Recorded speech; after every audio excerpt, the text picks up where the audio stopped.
Good morning students. आज मैं आप लोगों को दो बैलों की कथा पाठ का सार बताऊंगी। एक्सप्लेन मैंने पिछले वीडियो में कर दिया है। आज सिर्फ हम लोग दो बैलों की कथा का सार पिक्चर के साथ देखेंगे। ये जो पिक्चर आप देख पा रहे हैं ये प्रेमचंद जी का पिक्चर है। ये चित्र जो है प्रेमचंद जी का है, अर्थात ये प्रेमचंद जी है। प्रेमचंद जी का जन्म 1880 में 31 जुलाई लम्ही वाराणसी उत्तर प्रदेश भारत में हुआ था। इनकी मृत्यु 8 अक्टूबर 1936 में हुआ उत्तर प्रदेश भारत में। ये व्यवसाय से क्या थे? ये व्यवसाय से अध्यापक और लेखक और पत्रकार थे। अध्यापक थे मीन्स एक टीचर थे, लेखक थे और पत्रकार थे। राष्ट्रीयता ये भारतीय थे। अवधि काल आधुनिक काल के थे। किस काल के थे? आधुनिक काल के थे। विधा क्या क्या लिखते थे? तो ये कहानी और उपन्यास लिखा करते थे। इनका नाम धनपत राय श्रीवास्तव था। 8 अक्टूबर 1936 में इनका देहांत हो गया। इनका जन्म 1880 में हुआ था। जो प्रेमचंद नाम से जाने जाते हैं, ये धनपत राय, इन्हीं का नाम जो है प्रेमचंद था। मतलब प्रेमचंद का बचपन का नाम या मूल नाम कहे तो वो था धनपत राय। उर्दू में किस नाम से ये जाने जाते हैं? तो उर्दू में ये धनपत राय नाम से जाने जाते हैं। ओके। वे हिंदी और उर्दू के सर्वाधिक लोकप्रिय उपन्यासकार, कहानीकार एवं विचारक थे। उपन्यासकार थे, उपन्यास लिखते थे, कहानियाँ लिखते थे और विचारक थे, मतलब बहुत सारे विषयों पर विचार करते थे।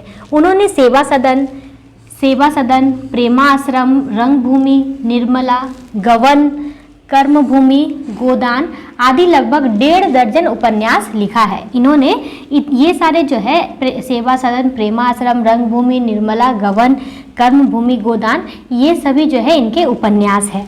तथा कफन, पूस की रात, पंच परमेश्वर, बड़े घर की बेटी, बूढ़ी काकी, दो बैलों की कथा आदि 300 से अधिक कहानियां प्रेमचंद जी ने लिखी है। ठीक है, इन्होंने 300 से ज़्यादा कहानियां लिखी हैं। आगे देखते हैं।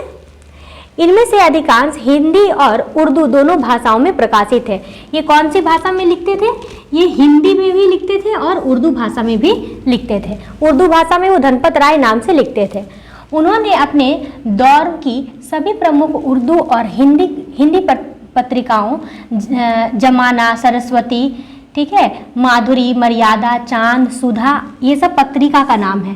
ठीक है, सरस्वती, माधुरी, मर्यादा, चांद, सुधा, ये सारी पत्रिका का नाम है। आदि में इन्होंने लिखा है। उन्होंने हिंदी समाचार पत्र जागरण तथा साहित्यिक पत्रिका हंस का संपादन और प्रकाशन भी किया। इन्होंने हिंदी समाचार पत्र जागरण और साहित्यिक पत्रिका हंस का संपादन भी इन्होंने किया था। इसके लिए उन्होंने सरस्वती प्रेस खरीदा जो बाद में घाटे में रहा और बंद करना पड़ा। प्रेमचंद फिल्मों के पटकथा लिखने मुंबई आए और लगभग 3 वर्ष तक वहीं रहे। प्रेमचंद जो है फिल्मों की पटकथा मतलब फिल्मों की स्टोरी लिखने के लिए वो मुंबई आए थे और लगभग 3 वर्षों तक वो वहाँ रहे थे। आगे देखते हैं। अंतिम दिनों तक वे साहित्य सृजन में लगे रहे। महाजनी सभ्यता उनका अंतिम निबंध क्या है? उनका अंतिम निबंध महाजनी सभ्यता है। महाजनी सभ्यता उनका अंतिम निबंध है।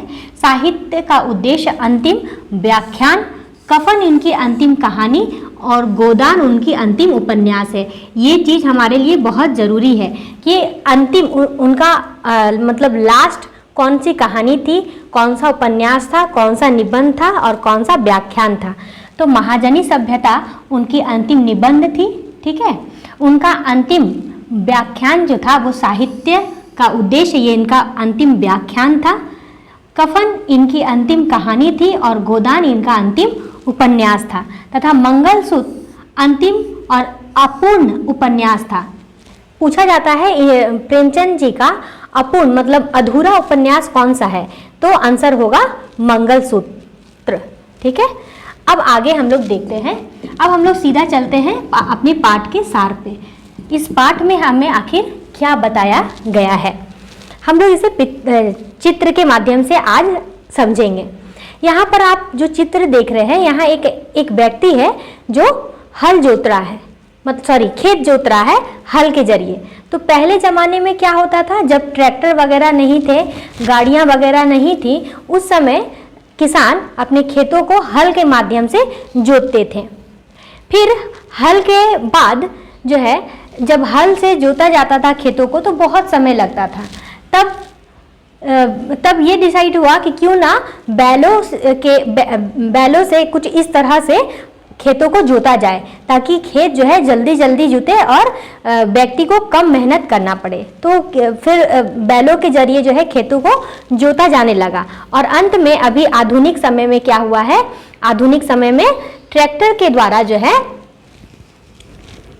ट्रैक्टर के द्वारा खेतों को जोता जा रहा है। ठीक है, इस पिक्चर में जैसे हम देख रहे हैं। पर ये जो स्टोरी है, इस स्टोरी में ये स्टोरी है दो बैलों की कथा। दो बैलों की कथा के माध्यम से यहाँ पर प्रेमचंद जी बहुत कुछ हमें दर्शाते हैं। प्रेमचंद जी एक ऐसे लेखक थे जो न सिर्फ समाज के विषय में लिखते थे, बल्कि पशुओं पंछियों के मन की कथा को भी वो लिखते थे। ये चैप्टर हमारा पशुओं पर आधारित है कि किस तरह दो जानवर, दो बैल आपस में बात करके एक साथ रहकर बहुत सारी समस्याओं का समाधान करते हैं और आज़ादी प्राप्त करते हैं। तो आइए स्टार्ट करते हैं। यहाँ पर इस पिक्चर में आप देख रहे हैं कि दो बैल हैं। इन दो बैलों का नाम था, एक का नाम था हीरा और एक का नाम था मोती। ये दोनों बैल में बहुत मित्रता थी, इतनी मित्रता थी कि ये लोग साथ साथ भोजन करते थे, साथ साथ काम करते थे। और जब वो काम करने जाते थे तो हीरा सोचता था कि मोती पर कम भार पड़े, और मोती सोचता था हल का जो भार है वो हीरा पर कम पड़े। इस तरह से इन दोनों के बीच बहुत गहरी मित्रता थी। और ये दोनों झूरी के यहाँ बहुत दिनों तक काम करते थे। ये जो व्यक्ति यहाँ पर आप देख पा रहे हैं, ये है झूरी, जिनके ये दो बैल थे, हीरा और मोती। झूरी अपने दोनों बैलों से भी बहुत प्रेम करता था। ये दोनों बैल भी अपने मालिक झूरी से बहुत प्रेम करते थे।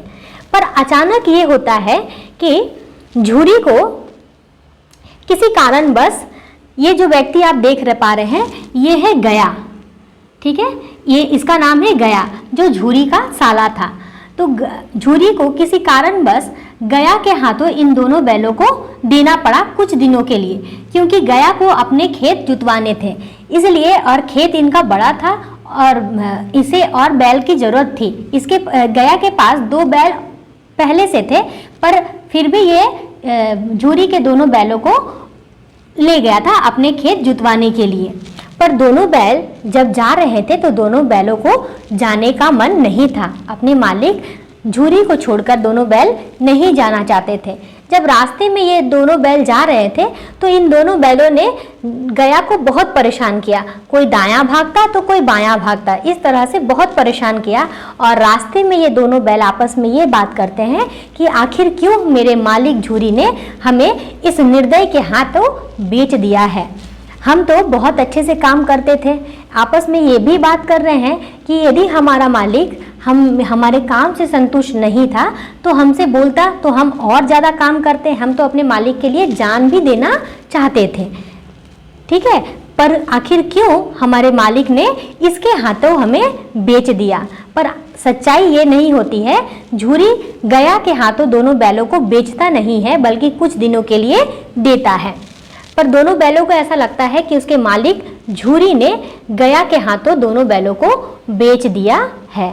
अब होता क्यों है, अब होता ऐसा है कि गया क्या करता, गया को रास्ते में ये दोनों बैल बहुत परेशान करते हैं, क्योंकि दोनों बैलों को जाने की इच्छा नहीं होती है। इसलिए गया जब संध्या के समय दोनों बैलों को अपने घर ले जा रहा पहुंचाता है, तब दोनों बैलों को एक मोटी सी रस्सी से बांध देता है और खाने के लिए सूखा भूसा देता है। पर दोनों बैल को वहाँ सब कुछ नया नया लग रहा था, वहाँ उसे मन नहीं लग रहा था। इसलिए दोनों बैल नाराज होकर, दुखी होकर भोजन को मुंह तक नहीं लगाते। और रात के समय क्या होता है, रात के समय दोनों बैल भाग जाते हैं और भागकर सुबह में झूरी के यहाँ वापस आ जाते हैं। जब झूरी अपना किवाड़ खोलता है, दरवाज़ा खोलता है सुबह में, तो वो देखता है कि दोनों बैल नाद के पास आकर खड़े हैं। ये देखकर झूरी को बहुत प्रसन्नता होती है और झूरी क्या करता है, दोनों बैलों को गले से लगा लेता है। पर ये बात झूरी की पत्नी को बिल्कुल पसंद नहीं आती। वो कहती है कि तुम्हारे ये दोनों बैल एक नंबर के नमक हराम हैं, क्योंकि ये काम से बचना चाहते हैं। तब झूरी कहता है कि नहीं, ये नमक हराम नहीं है, ये इन्हें तुम्हारे भाई गया ने भोजन नहीं दिया होगा, इस वजह से ये दोनों जो है मेरे पास भागकर आ गए हैं। पर स्त्री किसी भी कारण से ये मानने को तैयार नहीं थी कि गया जो है इन्हें भोजन नहीं दिया है। वो बार बार कहती रही कि ये लोग मेरा भाई जो है वो खाना खिलाता है तो कसकर जो है जमकर काम करवाना भी जानता है, तुम्हारी तरह नहीं है कि सिर्फ खाना खिलाता है और काम नहीं करवाता। तब झूरी की पत्नी यह डिसीजन लेती है कि दोनों बैलों को अब भोजन में खल्ली और चोकर नहीं दिया जाएगा क्या, सिर्फ सूखा भूसा। ये बात झूरी को पसंद नहीं आती, पर फिर भी लाचार होकर के दोनों बैलों को खाने के लिए वही सूखा भूसा जो है दिया जाता है। दूसरे दिन क्या होता है, दूसरे दिन फिर गया आता है दोनों बैलों को लेने के लिए, और अब गया बहुत बुद्धि लगा करके गाड़ी लेकर आता है और इस बार जो है दोनों बैलों को ये गाड़ी में जोतकर अपने घर ले जाता है। पर फिर उस दिन भी मोती बहुत शरारत करता है। वो सोचता है कि किसी भी तरह गाड़ी को गड्ढे में गिरा दे और गाड़ी टूट जाए और हम लोग फिर से भाग जाएं। पर हीरा इसे संभाल लेता है और संध्या के समय फिर जो है दोनों बैल गया के घर पहुंच जाते हैं। वहाँ जब गया के घर जब दोनों बैल पहुंचते हैं, ठीक है, तब उस दिन संध्या के समय दोनों बैलों को गया फिर से सूखा भोजन देता है और अपने बैलों को वो अच्छी खल्ली और भूसी खाने को देता है। ये बात दोनों बैलों को एकदम पसंद नहीं आती और जब सुबह होता है तब गया दोनों बैलों को अपने खेत ले जाता है और ढेर सारी काम करवाता है। पर दोनों बैल भी थे ढीठ, ये लोग दोनों किसी भी हाल में खेत जोतने को तैयार नहीं थे। फिर गया क्या करता है, गया हीरा को बहुत मारता है, नाक पे बहुत मारता है, बहुत डंडे मारता है, जिसे मोती को देखकर पसंद नहीं आता और मोती जो है रस्सी को तोड़कर भाग जाता है। पर भाग जाने के बाद भी अंत में वो पकड़ा जाता है, दोनों बैल पकड़े जाते हैं और फिर से गया उसे अपने घर ले आता है और इस बार फिर उसे मोटी रस्सियों से बांध देता है। पर उसके घर में सभी निर्दयी रहते हैं, पर एक बहुत अच्छी रहती है, वो है ये लड़की जो है भैरव की होती है। भैरव उसके भाई का नाम है, ठीक है। गया के घर में भैरव नाम का एक व्यक्ति था, इसकी बेटी होती है। इसकी जो माँ रहती है वो मर जाती है और इसकी सतीली माँ इस पर बहुत अत्याचार करती है, इसे बहुत मारती है। होता यूँ है कि बैलों को भी मार पड़ता है और इस लड़की को भी, तो दोनों के जीवन की समस्या जो है थोड़ी बहुत एक जैसी रहती है। पर ये लड़की इतनी अच्छी होती है कि जब ये देखती है कि दोनों बैल सूखे भोजन को नहीं खा रहे हैं तो ये अपने हिस्से की 2 रोटी लाकर दोनों बैलों को खिलाती है। हालांकि ये लोग दोनों दिन भर से भूखे हैं, बहुत काम किए हैं, थके हैं, इतनी भूख लगी है कि इस 2 रोटी से इनका पेट नहीं भरेगा। पर इतने प्रेम से ये लड़की दोनों बैलों को खिलाती है कि इनका पेट तो नहीं भरता पर दोनों बैलों का मन भर जाता है, आत्मा शांत हो जाती है। आगे क्या होता है, आगे देखते हैं। फिर जो है कुछ दिन में दोनों बैल फिर से भाग जाते हैं और अब जब वो भागते हैं तो रास्ते में एक सांड से उनकी मुलाकात होती है। ये सांड जो है हट्टा कट्टा हाथी के समान था। दोनों बैलों को लगता है डर कि अब जो है हम लोग बचेंगे नहीं, अब ये सांड हमें मार गिराएगा। पर फिर दोनों डिसाइड करते हैं कि क्यों ना हम लोग साथ मिलकर इस सांड को मारें। यदि अकेला मारेंगे तो हम मर जाएंगे, ये हमें मार डालेगा, पर यदि हम साथ मिलकर वार करेंगे तो हम सांड को हरा सकते हैं। तो आप लोग पिक्चर में देख पा रहे हैं कि एक इधर से वार कर रहा है और एक पीछे से, जिस वजह से दोनों की एकता के कारण ये सांड जो है भाग खड़ा होता है। मीन्स इस चैप्टर से हमें यह भी सीख मिलती है कि हम यदि बड़ी से बड़ी कठिनाई को मिलकर साथ मिलकर उस कठिनाई का सामना करें तो वो कठिनाई दूर हो सकती है। जैसे इस बड़ी सी सांड को दोनों ने मिलकर हराया। तो यहाँ पर एकता का संदेश हमें दिया जा रहा है।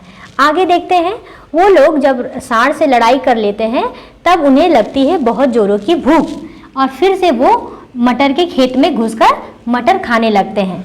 हीरा खेत के बाहर ही रहता है और मोती मटर खा रहा होता है। अभी 2-4 दाने खाया ही होगा, तब तक इस खेत का मालिक आ जाता है और दोनों बैलों को पकड़कर कांजी हाउस में बंद कर देता है। कांजी हाउस, यहाँ पर आप लोग पिक्चर में देख रहे हैं कि यहाँ पर बहुत सारे पशु बंद हैं। ये है कांजी हाउस। कांजी हाउस में उन पशुओं को बंद किया जाता है जो पशु दूसरे के फसल को खराब कर देते हैं। जिस तरह हीरा और मोती ने मटर के खेत में घुसकर मटर के खेत को खराब कर दिया, ठीक उसी प्रकार यहाँ पे जितने भी पशु बंधे हुए हैं सभी ने खेतों को बर्बाद किया होगा, इसलिए सभी को इस कांजी हाउस में बंद कर दिया जाता है। यहाँ पर बैल के साथ साथ भैंस थी, गधे थे, घोड़े थे, बकरियाँ थी, ठीक है। इन सभी पशुओं को बंद कर दिया जाता है। अंत में जब देखा जाता है कांजी हाउस में किसी को भी खाने के लिए चारा नहीं मिल रहा है, तब हीरा और मोती मिलकर जो है ये दीवार को तोड़ गिराते हैं और दीवार टूटने से सारे बैल, सारे कांजी हाउस में फंसे पशु जो है भाग जाते हैं। पर हीरा को चूंकि मोटी रस्सी से बांध दिया जाता है, इसलिए हीरा नहीं अपनी रस्सी को नहीं तोड़ पाता और हीरा नहीं भाग पाता। इस कारण मोती भी उसके साथ नहीं भागता है और दोनों जो है उसी कांजी हाउस में फंस जाते हैं। लगभग 1 सप्ताह तक दोनों को चारा तक नहीं दिया जाता, सिर्फ थोड़ा बहुत पानी दी जाती है पर चारा नहीं दिया जाता, जिससे ये दोनों बैल जो है बहुत कमज़ोर हो जाते हैं। और एक दिन ऐसा आता है कि दोनों बैलों की नीलामी हो जाती है और दोनों बैल को एक दड़ियल जो है अपने घर ले जा रहा होता है। जब रास्ते में वो दोनों बैल जाते हैं तो वो देखते हैं कि ये रास्ता जो है थोड़ा जाना पहचाना है और कुछ दूर चलने के बाद मोती देखता है कि उसका घर जो है अब नज़दीक आ गया है और अब दोनों बैलों में आ जाती है साहस, ताकत और कहता है कि अब मुझे यदि ये दड़ियल रोकेगा तो मैं इसे मार गिराऊंगा। और दोनों जो है दौड़ करके अपने घर झूरी के पास चले जाते हैं। जब झूरी देखता है कि दोनों बैल खड़े हैं, उस समय झूरी जो है धूप ताप रहा होता है और देखते हैं उसके दोनों बैल आ गए हैं, तो दोनों बैलों को गले से लगा लेता है। पर दड़ियल आता है और कहता है ये दोनों बैल मेरे हैं। तब झूरी कहता है कि तुम झूठ बोल रहे हो, ये दोनों बैल तो मेरे हैं, मैंने तो बैलों को नीलाम ही नहीं किया, तो फिर ये बैल तुम्हारे कैसे हो सकते हैं। और फिर भी दड़ियल जिद पकड़ लेता है और रस्सियाँ खींचने लगता है।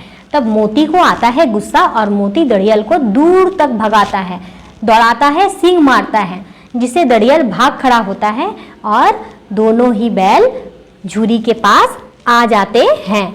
और अंत में झूरी की पत्नी, जो दोनों बैलों को पसंद नहीं करती, वो भी दोनों बैलों को पसंद करने लगती है और उसे गले से लगा लेती है। तो इस पाठ से बच्चों हमें यह सीख मिली कि किस तरह एकजुट होकर दोनों बैलों ने सांड को मार भगाया, संघर्ष करके किस तरह अपने आज़ादी को प्राप्त किया, किस तरह अपने मालिक के प्रति वो अच्छे रहे, ठीक है, मालिक से दगाबाजी नहीं किया, मालिक के प्रति ईमानदार रहे। तो ये सीख जो है हमें इस पाठ से मिलती है। ओके, आई होप आप लोगों को 2 बैलों की कथा समझ में आई होगी।